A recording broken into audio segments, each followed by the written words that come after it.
Hey guys, so what we're going to install today is the Steeda transmission bushing insert. It's going to go in the void that's above the transmission cross member. This is the bushing, or the insert, and then they include some grease. What I'm going to do first is go ahead and support the transmission right here. I'm just going to use my floor jack with a block of wood on top in between the jack and the transmission. You want to lift it just enough to where it starts to move to take pressure off of the cross member. Then we're going to unbolt the four 18mm bolts on the outside, the two 15mm bolts on the inside. That's going to drop the cross member, and then we'll be able to insert the bushing. Here we have the bushing. I read and heard and have seen videos where these bushings cause an increase in NVH, which is noise, vibration, and harshness.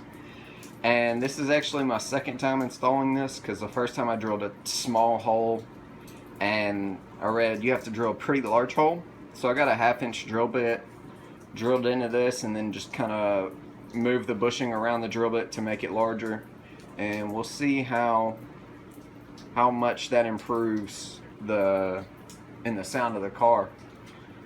As far as how the bushing feels, whenever I was driving it, the shifts felt better. It's just I wanted a little less noise and vibration.